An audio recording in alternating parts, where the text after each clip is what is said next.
Ibunda Nia Kurniasari, gadis penjual gorengan yakni Ely Marlina, kini tengah disorot.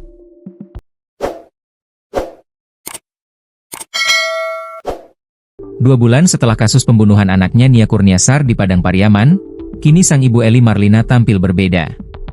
Gaya ibunda Nia Kurniasari tersebut menjadi perbincangan.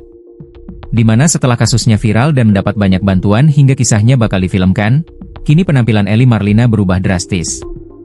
Saat pertama kali diwawancarai di televisi, Ely tampak berpenampilan sederhana dengan pakaian seadanya. Namun kini setelah rumahnya banyak dikunjungi, Ely terlihat lebih mentereng. Ibunda mendiang Nia kini selalu mengenakan pakaian bagus dan kerap menenteng tas bermerek. Tak cuma itu, Ely juga tampak tak pernah lepas dari ponsel di genggamannya dan selalu terlihat sibuk. Lantaran hal tersebut, publik pun menuding ibunda Nia Aji mumpung memanfaatkan ketenaran kasus sang putri. Apalagi kabarnya kasus Nia bakal segera dibuat film dan keluarganya kerap mendapat donasi. Di sisi lain, ramainya kunjungan warga ke makam Nia rupanya juga berpengaruh ke keluarga almarhumah.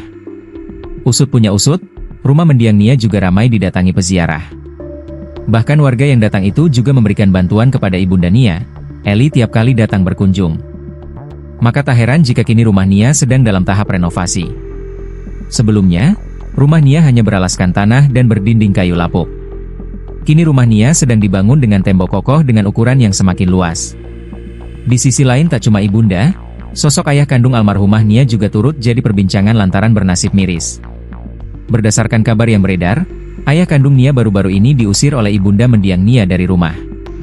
Selepas sang putri tewas dibunuh, Asril, ayah Nia, tampak merana dan kerap mengunjungi makam Nia.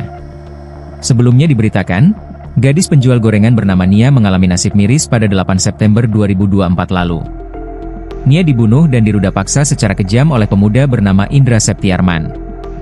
Jasad Nia ditemukan terkubur tanpa busana di semak-semak hutan kawasan Kayu Tanam, Padang Pariaman, Sumatera Barat.